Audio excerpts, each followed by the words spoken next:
Querida, é muito bom estar com vocês aqui em mais um Midweek. Meu nome é Gladstone, sou um dos pastores aqui da Elan. E agora, nesse Midweek, a gente está começando o nosso estudo de Hebreus. Hebreus é uma carta muito interessante, a gente vai ter 4 encontros sobre isso, e vai ser um pouco de estudo bíblico e um pouco de pregação para você. Mas antes, eu queria perguntar um negócio para você. Quem é Jesus? Essa é uma pergunta que todo homem, toda mulher, um dia tem que responder. Quem é Jesus para você? É uma pergunta que alguns podem falar assim, é um cara maneiro, é um profeta, é Deus na terra. Outros vão falar assim, é o meu Senhor, meu Pai, meu amigo. Tudo bem, todo mundo vai dizer uma coisa, mas e para você? Quem é Jesus? Essa é uma pergunta tão importante que ela está lá nos evangelhos. Uma vez Jesus chegou para os seus discípulos e perguntou assim, olha, quem é que os homens dizem que eu sou? Eu falei, uns acham que é Elias, outros acham que é João Batista, outros acham que é um profeta que ressuscitou. Aí ele parou, olhou para os discípulos dele e perguntou, e quem vocês acham que eu sou? E todos nós, como discípulos de Jesus, a gente precisa saber quem Jesus é.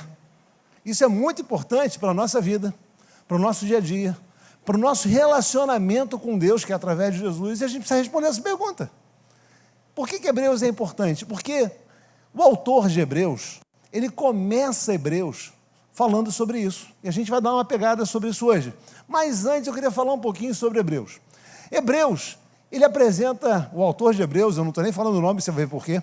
O autor de Hebreus apresenta Jesus como sumo sacerdote, o grande sumo sacerdote. Alguns chamam Hebreus de o 5º evangelho. Por quê? Porque nos 4 evangelhos foi falado sobre o ministério terreno de Jesus. Hebreus fala do ministério celestial de Jesus. O que Jesus está fazendo agora, a essa hora lá em cima? Nos evangelhos mostram o que Jesus fez. Ele nasceu, viveu, morreu, ressuscitou, a vida dele aqui na terra. Hebreus fala para a gente daquilo que Jesus fez antes de encarnar como homem e depois que ele ressuscitou, o que ele fez. Os evangelhos mostram Jesus como o Filho de Deus encarnado. Hebreus mostra quem Jesus era antes e agora quem ele é. Por isso, Hebreus é muito interessante, a gente vai começar dando uma analisada sobre o livro de Hebreus.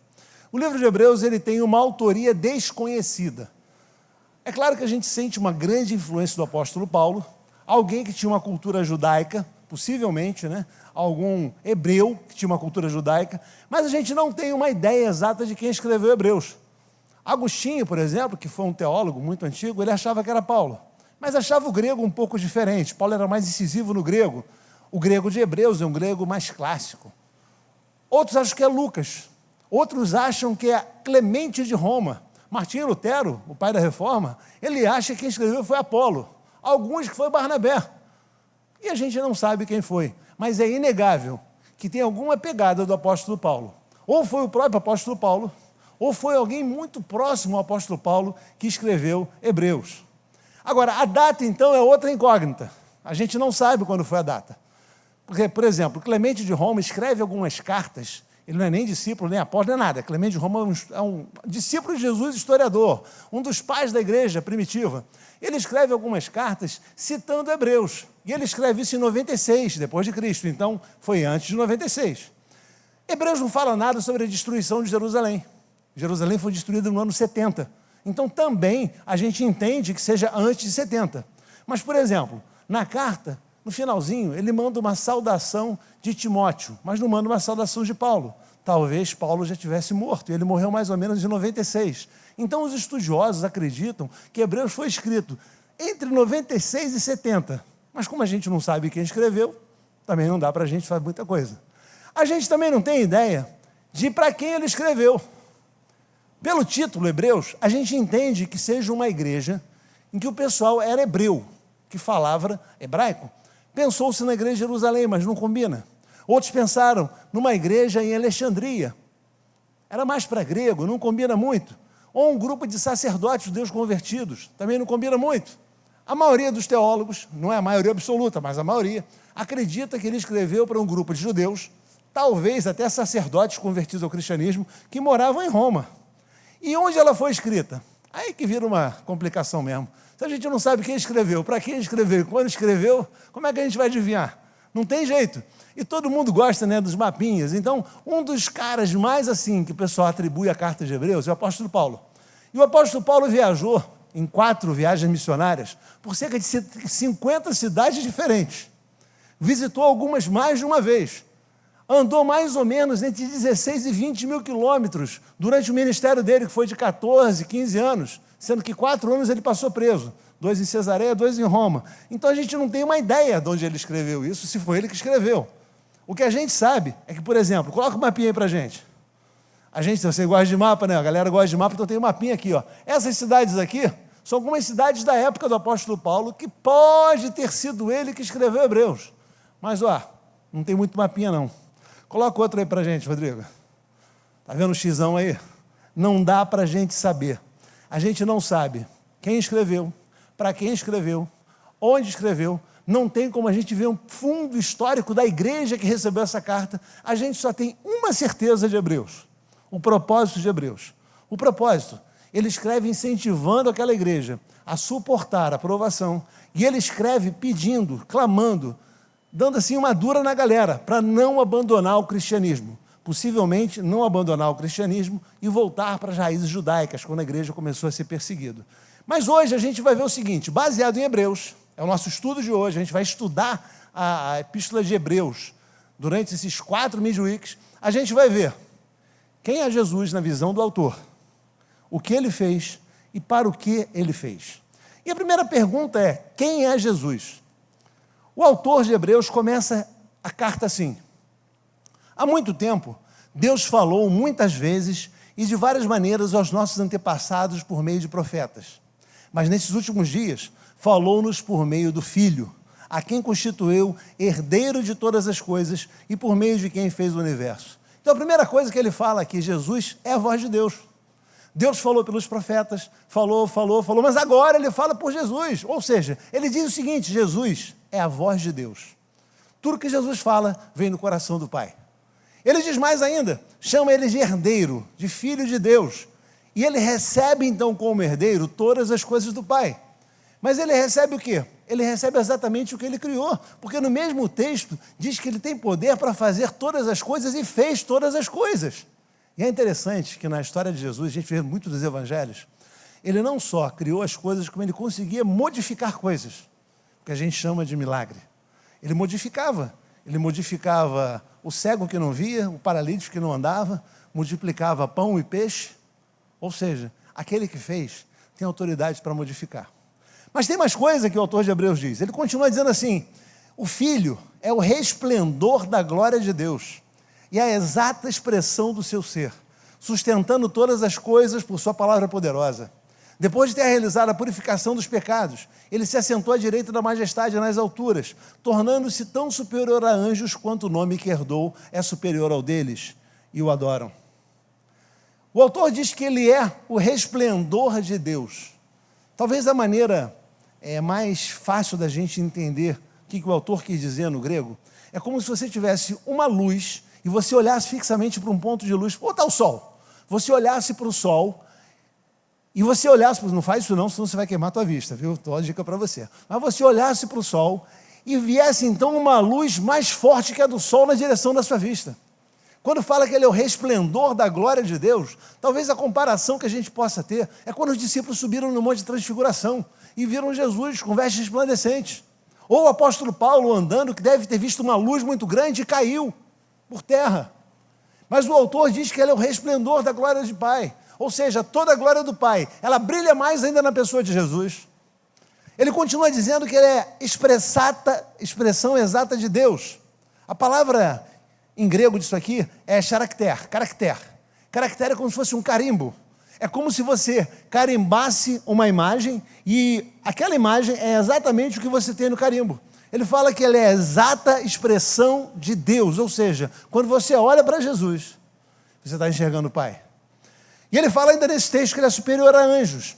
É claro que aquele que criou é maior do que a criatura que foi criada. Mas naquela época, eles davam muito valor aos anjos. Por isso, então, o autor teve um cuidado de dizer, olha, vocês valorizam os anjos? Jesus é maior. Mas ele continua ainda dizendo mais umas coisas para a gente interessantes. Hebreus, ainda no capítulo 3, versículos de 1 a 3, diz, portanto, santos irmãos, participante do chamado celestial, fixe em seus pensamentos de Jesus. Aí ele fala, apóstolo e sumo sacerdote que confessamos. Ele foi fiel àquele que o havia constituído, assim como Moisés foi fiel em toda a casa de Deus. Jesus foi considerado digno de maior glória do que Moisés, da mesma forma que o construtor de uma casa tem mais honra do que a própria casa. E ele chama então Jesus de apóstolo. Quando ele fala apóstolo, a gente pode confundir com os apóstolos que a gente vê hoje na televisão, no meio cristão, no meio gospel. Não, apóstolo quer dizer enviado. Diz que Jesus foi enviado com uma missão específica. O apóstolo é enviado por alguém, e Jesus foi enviado pelo Pai. Para quê? Para trazer a salvação para a gente. Então ele considera Jesus, além de tudo isso, resplendor da glória, a própria imagem de Deus, a voz de Deus, aquele que foi enviado com uma missão específica, e cumpriu. Diz mais que ele é o sumo sacerdote. E na época os sacerdotes tinham um chefe, que era o sumo sacerdote, só havia um. E diz que Jesus é o sumo sacerdote, ou seja, é aquele grande sacerdote e que ofereceu um sacrifício perfeito. Que a gente sabe hoje, que o sacrifício perfeito que foi oferecido é a própria vida dele. E diz que ele é superior a Moisés e, é claro, superior a Arão.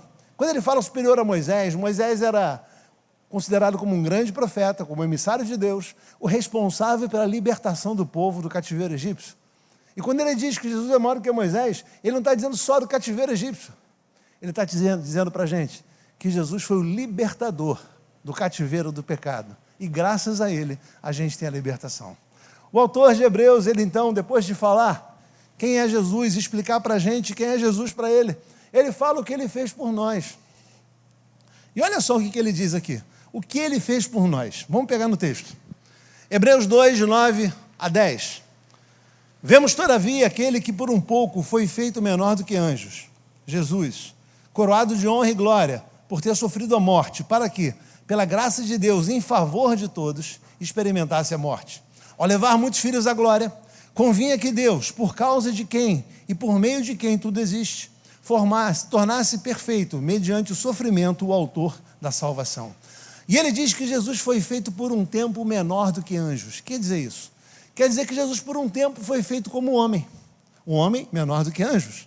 Ele se esvaziou da sua glória e assumiu uma forma humana. Lembra até o texto de Filipenses capítulo 2, né? Ele se esvazia da sua glória e foi feito por um tempo, por um pequeno tempo menor do que os anjos. Diz que ele experimentou uma morte, e uma morte dolorosa, uma morte de cruz. E mais, que ele sofreu por meio de um sofrimento físico. Jesus não era Deus fingindo que era homem. Ele, quando encarna em homem, ele sente exatamente a dor que qualquer um de nós sofreu. E o que ele fez então? Ele sofreu tudo isso. O que mais que ele fez?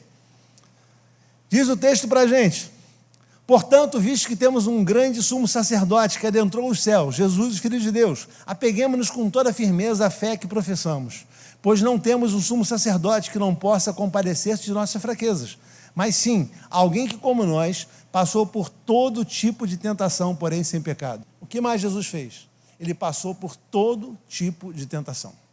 Enquanto ele estava aqui na terra, vivendo como homem, ele sentiu medo, tristeza, sentiu injúria, ele foi humilhado. Ele deve ter tido momentos também de tentação, de orgulho. Foi tentado na área sexual, com certeza. Todas as tentações englobam tudo.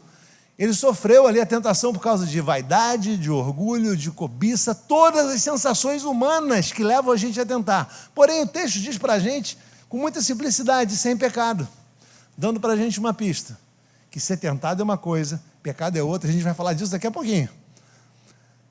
Hebreus continua no capítulo 7 ainda.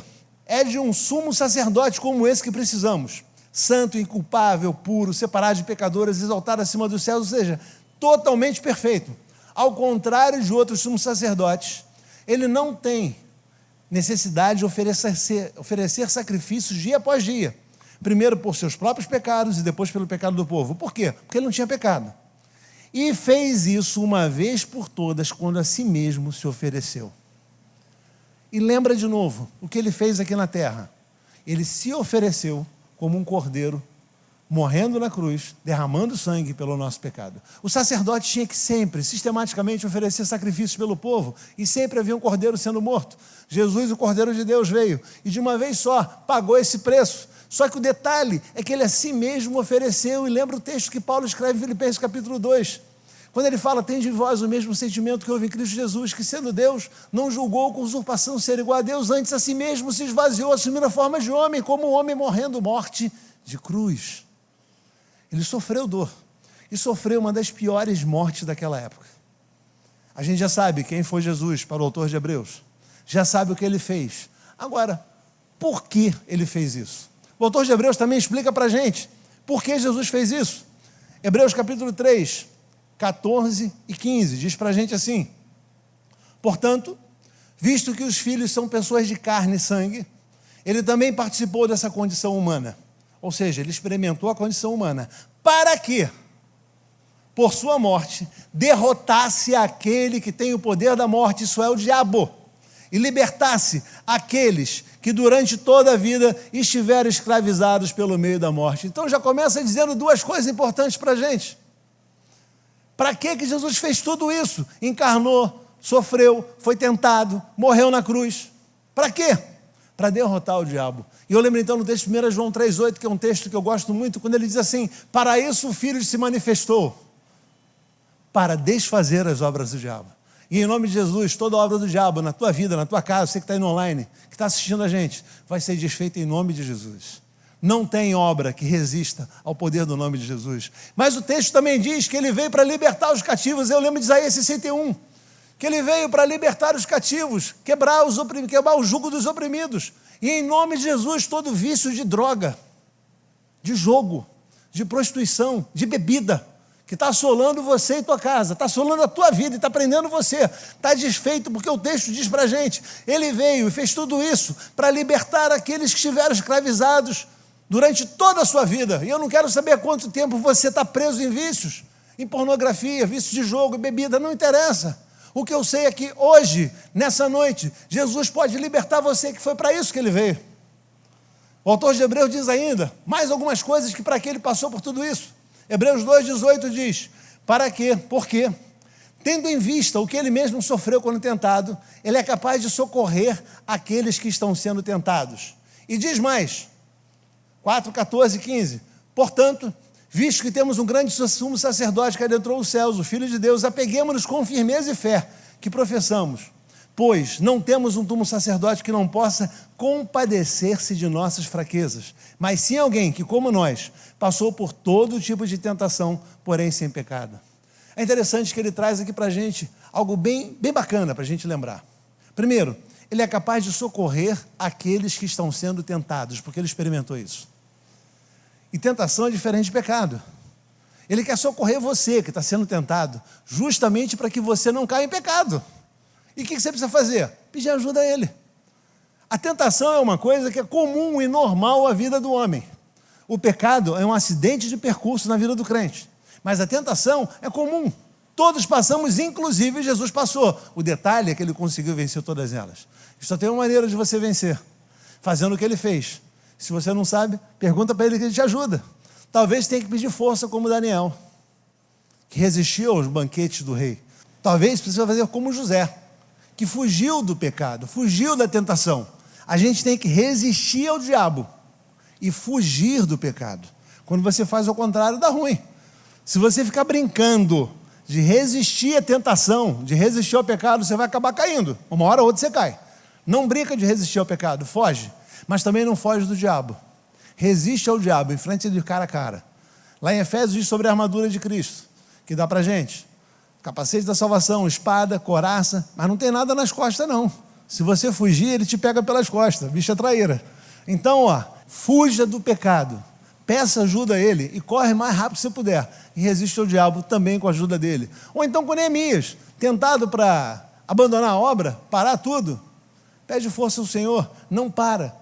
Ele experimentou tentação, dor, vergonha, humilhação, para entender como você se sente.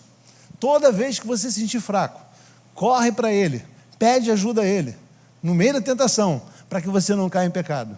Mas ele diz mais ainda, sendo assim, aproximemo-nos do trono da graça, com toda a confiança, a fim de recebermos misericórdia e encontrarmos graça que nos ajude no momento de necessidade. Ele fala que nós podemos então, por meio de Jesus, e para isso então ele passou por toda a tentação, o sofrimento, para quê? Para a gente se achegar a Deus. para que a gente possa chegar no trono da graça e receber duas coisas: misericórdia e graça. Como assim misericórdia e graça? Eu vou tentar explicar de uma maneira simples para você. Você chega para o teu filho e fala assim: olha, se você fizer bagunça, você vai tomar 5 chineladas. Beleza. Aí quando você chega em casa, é claro que o seu filho fez a bagunça que você disse para ele não fazer. E aí então, você chega, em vez de dar 5 chineladas nele, dá 2. 2 chineladas. Isso é misericórdia. E aí você então bota ele de castigo. E ele está de castigo triste. E você então, na hora da janta, chama ele e fala assim: filho, vem cá. Sua mãe fez o prato que você mais gosta. E eu comprei o sorvete que você mais gosta. Ele merecia? Não. Mas isso é graça.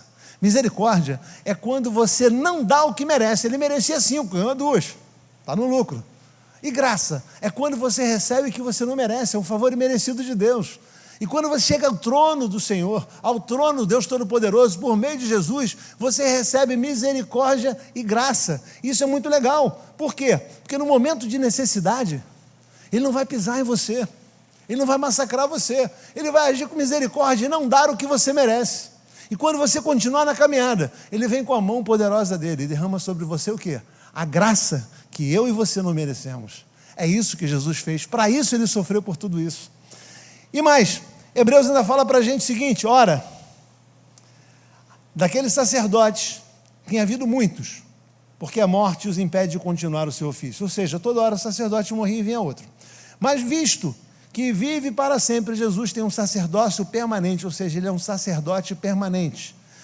Ele é capaz de salvar definitivamente aqueles que por meio dele aproximam-se de Deus, pois vive sempre para interceder por eles. Através de Jesus a gente tem salvação e uma intercessão constante dele a nosso favor. É bacana porque João 3,16 talvez seja um dos versículos que as pessoas mais sabem na Bíblia. E diz que Deus amou o mundo de tal maneira que deu seu Filho, para que todo aquele que nele crê não pereça, mas tenha vida eterna. Só tem um caminho para a salvação. Não é boas obras, não é ser um cara maneiro, não é respeitar a lei, não é avançar sinal, não é cuidar bem da sua família, sua obrigação. É você aceitar Jesus como seu único e suficiente Salvador. E por isso então, Ele morreu e passou por todos esses problemas para que você tivesse salvação. E mais, diz o texto para a gente que uma das funções que Ele exerce hoje é de intercessão. E talvez o texto que sirva melhor para a gente entender isso é o texto de 1 João 2,1, que diz: meus filhinhos, eu escrevo essas coisas para que você não peque. Mas se você pecar, temos um advogado junto ao Pai, Jesus Cristo justo. Ele briga por você. E para finalizar, para que Ele passou por tudo isso? Hebreus no capítulo 8, versículo 10 e 12 diz assim: essa é a aliança que farei com a comunidade de Israel depois daqueles dias, declara o Senhor. Porei minhas leis em suas mentes e as escreverei em seus corações. Serei o seu Deus e eles serão o meu povo, porque eu lhes perdoarei a maldade e não me lembrarei mais dos seus pecados. Esse texto diz para a gente que Jesus, Ele veio e passou por tudo isso com uma finalidade: estabelecer uma aliança entre os homens e Deus. E é interessante que a gente muitas vezes não entende o que seria uma aliança. Existe uma diferença entre aliança e contrato. O contrato funciona assim: eu tenho um contrato com o pastor Felipe, eu entrego para ele os livros e ele me entrega um dinheiro. Se eu não me entregar os livros, ele não me entrega o dinheiro. Se ele me entregar o dinheiro, eu tenho que entregar os livros. Se eu entregar os livros, ele tem que me dar o dinheiro. É assim que funciona o contrato: eu dou e recebo. Uma aliança não. Uma aliança, e essa aliança é aquela que, ainda que nós sejamos infiéis, Ele permanece fiel, porque não pode negar a si mesmo, como que aguardando a gente cair em si, se arrepender e voltar para perto dele. Isso é uma aliança. Não depende dos nossos atos, depende do amor dele. Não depende se você é certo ou errado, bonzinho ou malzinho, depende do amor dele, que toda hora que você quiser, você se achega a ele e recebe de volta o perdão dos seus pecados e é bem-vindo de volta junto a dele. E diz aqui também que a gente recebe perdão dos pecados, como eu falei. E talvez uma das coisas mais bonitas em relação a isso é quando a gente tem o Salmo 103 no versículo 12, que diz assim: assim como dista o Oriente do Ocidente, assim afasta de nós as nossas transgressões. É como se ele pegasse agora o meu pecado e colocasse no Japão. Eu não consigo ver, e se eu quiser ver, eu tenho que viajar muito para chegar lá. Então ele pega e coloca de uma maneira tão longe de mim, que é impossível dele ficar olhando para mim e para o meu pecado ao mesmo tempo. É claro que Deus é onipresente, onisciente, onipotente, ele vê tudo e sabe tudo, mas de maneira poética ele diz: olha, eu olho para você e não enxergo mais o seu pecado, eu enxergo a minha aliança com você. O autor de Hebreus traz essa visão para a gente muito bonita, e eu quero ressaltar, caminhando para o nosso final de pregação aqui, que Deus trouxe você aqui hoje para você perceber quem é Jesus, o que ele fez e para que ele fez. E eu quero relembrar algumas coisas que eu quero orar daqui a pouco por você. Ele veio para derrotar o diabo e libertar os cativos, os prisioneiros, os aprisionados.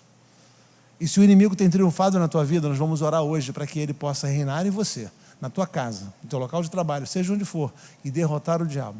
Se existe alguém preso em vícios hoje, você que está assistindo a gente aí na televisão, na sua casa, se existe alguém aí na sua casa, hoje é dia de libertação para você e para a sua casa.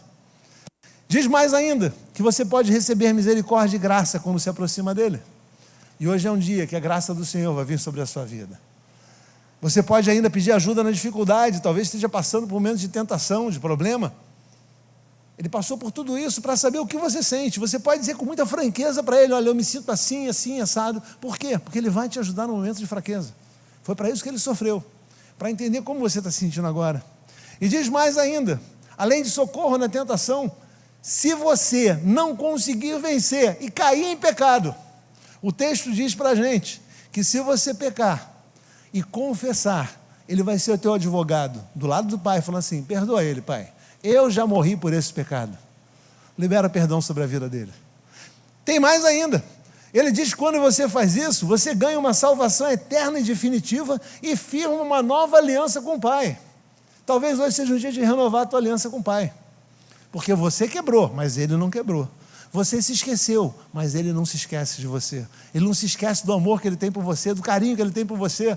E hoje é um dia de renovar essa aliança. E eu quero terminar esse momento agora fazendo algumas orações. E o primeiro momento de oração que eu quero fazer é por você, que está precisando hoje de libertação na sua casa. De você que está hoje aprisionado e precisa que sejam quebradas as correntes na sua vida, na vida da sua família. Eu quero orar também por você que quer vencer a tentação. Eu quero te ajudar nessa luta que você está passando.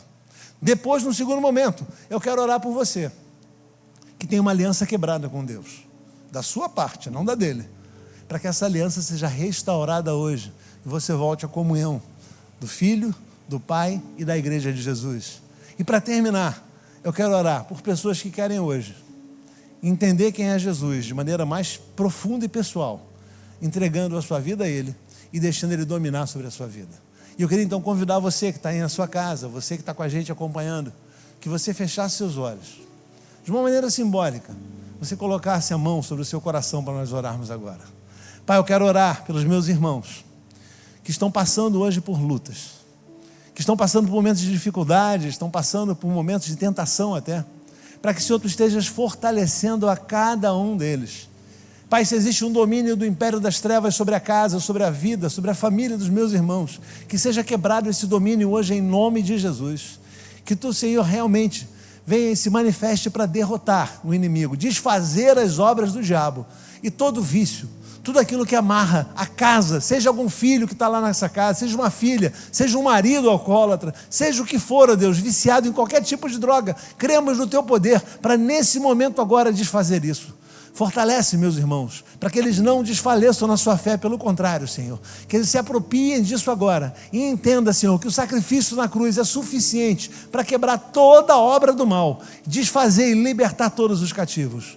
Eu quero orar também, Senhor, por aqueles que estão afastados da tua presença. Eu quero orar por aqueles, ó Deus, que quebraram a aliança através do pecado e se sentem hoje longe, excluídos, e são acusados agora pelo inimigo, e que no meio dessa acusação, Senhor, a tua voz, como nosso advogado, possa chegar ao trono de Deus e falar: Ele quer se consertar, eu já paguei o preço, e hoje seja restaurada a alegria da salvação na sua vida. Você que está longe do Senhor, receba essa oração agora, se reconcilie, faça agora a sua oração e procure uma igreja mais perto da sua casa. Restaure hoje a sua aliança com Deus. E eu quero orar por você, que talvez nunca tenha pensado em quem é Jesus, mas hoje você entendeu quem é Jesus, o que Ele fez e por que Ele fez. E eu posso resumir: Ele fez tudo o que Ele fez, sofreu o que Ele sofreu por amor a você. E se você quer hoje entregar a sua vida na mão de Jesus, eu quero que você continue de olhos fechados. Coloca a mão no seu coração e repita comigo: eu confesso que Jesus Cristo é o meu Salvador. Eu entrego a Ele a minha vida para que Ele tome conta. Eu quero servir ao Senhor. Eu sou dele e Ele é o meu Senhor e o meu Salvador. Senhor, se alguma oração agora foi feita, aceita, Senhor, no teu trono esse coração que está fazendo essa oração. E Pai, começa a cuidar dele a partir de agora. Encaminha ele para um lugar, para uma igreja, para uma comunidade de fé, em que ele possa receber não só o apoio, mas o abraço de alguém, possa ser encaminhado daqui a pouco para o batismo e possa crescer nessa comunidade de fé. Se ele vier para a Ilã, Senhor, que ele seja bem-vindo aqui em nosso meio, que a gente possa ajudá-lo a alcançar 100% do seu potencial. Mas cuida desse meu irmão, Senhor. Onde ele estiver, no tempo que ele vai ouvir essa pregação, pode ser hoje, quarta-feira, pode ser daqui a 1 ano, Senhor, não interessa. Que ele hoje, Senhor, tomou essa decisão. Tu leve em conta isso, escreva o nome dele desde já no livro da vida e passe a cuidar dele como alguém do teu rebanho. E tu és o nosso pastor, Senhor. Faz isso, eu te oro em nome de Jesus. Amém. Muito bem, a gente caminha para o final e eu queria abençoar você, abençoar a tua casa. Lembrando que semana que vem a gente está junto de novo no nosso culto online e você é muito bem-vindo. Seja aqui na Estrada do Magaça, seja aí pela televisão, a gente espera você então quarta-feira que vem. Feche os olhos e receba a bênção de Deus. Que o Senhor te abençoe e te guarde. Que o Senhor faça resplandecer o seu rosto sobre ti. Que o Senhor sobre ti levante o rosto e te dê a paz. A graça e a paz de Cristo, o grande amor de Deus, a consolação, o poder, a força do Espírito Santo esteja sobre você e sobre a sua casa. E que essa bênção te acompanhe em nome de Jesus. Amém. Uau, que palavra abençoada, como eu fui abençoada nessa palavra, e eu espero que você também.